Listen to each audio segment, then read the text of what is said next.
ये है हाबील और काबील जो हजरत आदम अलैहिस्सलाम के घर परवान चढ़ रहे थे। हाबील नरम दिल फरमाबरदार, काबील मजबूत जिद्दी और गुस्से का तेज। दोनों एक ही माँ बाप के थे। दास्तान है पहली नस्ल की, इंसानियत की पहली आजमाइश की, जहां एक कुर्बानी कबूल हुई और दूसरी रद्द, और वो रद्द हसद बनकर दिल में जाग उठा। इस आग ने तारीख का पहला कातिल पैदा किया और यूं जमीन ने पहली बार इंसान का खून देखा। आइए देखते हैं कि आखिर काबील ने हाबील को कत्ल क्यों किया। हजरत हव्वा रजी अल्लाह अन्हा 20 या 40 मरतबा हजरत आदम अलैहिस्सलाम से हामिला हुई। हर हमल में 2-2 बच्चे पैदा हुए, एक लड़का और एक लड़की। जब ये जवान हो जाते तो हजरत आदम अलैहिस्सलाम एक हमल के लड़के का दूसरे हमल की लड़की के साथ निकाह फरमा दिया करते थे। एक तो ये अल्लाह ताला की तरफ से हुक्म था और दूसरा ये था कि इंसान सिर्फ हजरत आदम अलैहिस्सलाम की औलाद में से ही होने थे, किसी और जिन से नहीं। तो एक दूसरे के साथ निकाह करने के अलावा और कोई सूरत ही न थी। इन्हीं औलाद में काबील और हाबील 2 लड़के थे जिनके साथ एक एक लड़की भी पैदा हुई। काबील के साथ जो लड़की पैदा हुई वो बहुत खूबसूरत थी और इसका नाम अकलीमा था, जबकि हाबील के साथ पैदा होने वाली लड़की ल्यूजा कम खूबसूरत थी। जब हजरत आदम अलैहिस्सलाम ने शरई दस्तूर के मुताबिक काबील का निकाह ल्यूजा से और हाबील का अकलीमा से करना चाहा तो काबील उस पर राजी न हुआ और मुतालबा किया, मेरे बाबा, मेरा निकाह अकलीमा के साथ ही होना चाहिए, मैं किसी और को कबूल नहीं करूंगा। काबील, अकलीमा तेरे साथ ही पैदा हुई थी, वो तेरी बहन है, उसके साथ तेरा निकाह जायज नहीं। ये तो आपकी राय है, अल्लाह ने ऐसा कोई हुक्म नहीं दिया। अगर तुम ये समझते हो तो तुम दोनों अपनी कुर्बानियां पेश करो, जिसकी कुर्बानी कबूल होगी वही अकलीमा का हकदार होगा। इस जमाने में कुर्बानी कबूल होने की अलामत ये होती कि आसमान से एक आग उतरकर उसे खा जाती थी। काबील खेतीबाड़ी का काम करता था और हाबील बकरियां चराते थे। काबील हल्की किस्म की गंदम का एक ढेर कुर्बानी के तौर पर लाया, जबकि हाबील ने रज़ाए इलाही के लिए एक उम्दा किस्म की बकरी कुर्बानी के लिए पेश की। फिर गंदम और बकरी को पहाड़ पर रख दिया गया। उसके बाद हजरत आदम अलैहिस्सलाम ने दुआ फरमाई तो आसमान से आग नाजिल हुई और उसने हाबील की कुर्बानी को ले लिया और काबील की गंदम को छोड़ दिया। यूं हाबील की कुर्बानी कबूल हो गई और यही अकलीमा के हकदार करार पाए गए। हाबील की कुर्बानी कबूल होने पर काबील के दिल में बुग़्ज़ और हसद पैदा हुआ।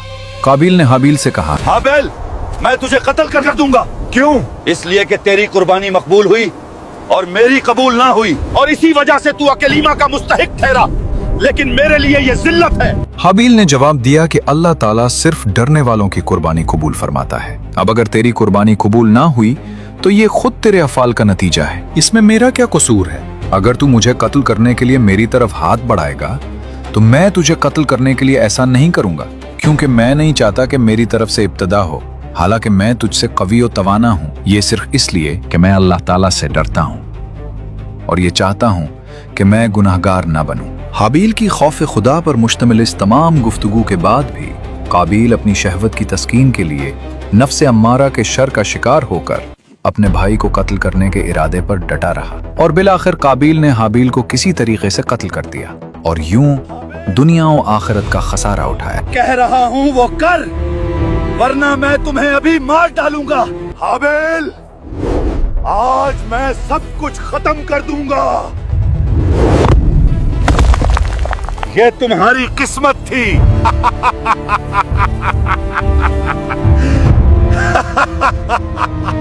हाबील को कत्ल करने के बाद काबील हैरान और परेशान हुआ कि अब उस लाश को क्या करे। अब मैं लाश का क्या करूं?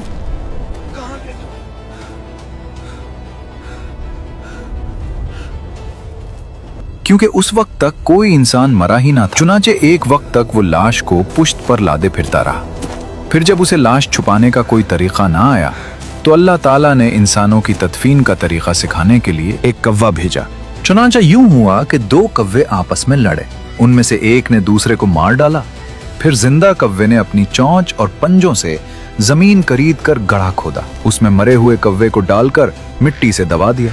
कव्वे का वाकया देखकर काबील को शर्म आई कि मुझे इस कव्वे जितनी भी समझ ना आई कि अपने भाई की लाश छुपा लेता। फिर काबील ने भी जमीन खोदकर हाबील की लाश को दफन कर दिया।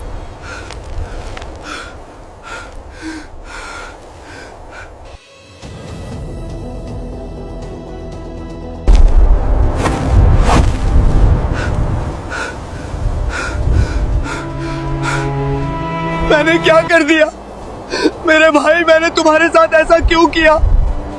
کاش میں اپنے غصے پہ قابو کر لے. ہائے افسوس، میں تو اس کوے جیسا بھی نہیں ہو سکا. میں تو اس کوے جیسا بھی نہیں ہو سکا جس نے اپنے ساتھی کو دفن کرنا سکھا دیا. حابیل کو قتل کرنے کے بعد قابیل کا بہت برا حال ہوا. چنانچہ مروی ہے کہ جب قابیل نے اپنے بھائی کو قتل کر دیا تو اسی دن سے اللہ تعالیٰ نے اس کا ایک پاؤں پنڈلی سمیت اس کی ران کے ساتھ ملا دیا. میرے ساتھ کیا ہو رہا ہے؟ کیوں میری ٹانگ ایسا کر رہی ہے؟ Oh, help me! I can't breathe! اور یہ قیامت تک یوں ہی ملا رہے گا. اس کا چہرہ سورج کی طرف کر دیا کہ جس طرف سورج گھومتا اسی طرف اس کا چہرہ گھوم جاتا تھا. یا اللہ اغفر لی. قابیل کا اخروی عذاب بھی بہت سخت ہوگا.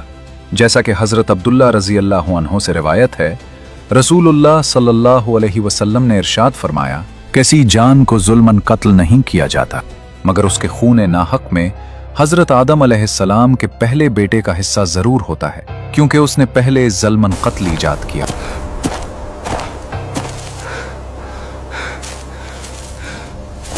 اس سے معلوم ہوا کہ قیامت کے دن قابیل کو قتل کے گناہ کی سزا ملے گی اور ان قاتلین کے گناہ قتل کی سزا بھی ملے گی جو قیامت تک کسی کو ناحق قتل کر کے جان سے ماریں گے. یا اللہ معاف کر دے مجھے. ندامت توبہ میں داخل ہے، جیسا کہ حدیث پاک میں ہے، ندامت توبہ ہے. لہٰذا جب قابیل نے اظہار ندامت کیا تو وہ توبہ کرنے والوں میں سے ہو گیا. پھر اس کی توبہ کیوں قبول نہ کی گئی؟ اس کا جواب یہ ہے کہ وہ ندامت توبہ میں داخل ہے جو گناہ پر ہو، اور قابیل کی ندامت اپنے گناہ قتل پر نہ تھی بلکہ اس پر تھی کہ دفن کا طریقہ کوے سے کیوں معلوم ہوا. خود اس کے اپنے ذہن میں یہ طریقہ کیوں نہ آیا؟ یا اللہ میرے گھر میں آسانیاں عطا فرما. یا اللہ میرے گھر کی حفاظت فرما. اے اللہ میرے گھر میں خوشحالی عطا فرما. یا اللہ میرے گھر میں سکون عطا فرما. آمین یا رب العالمین.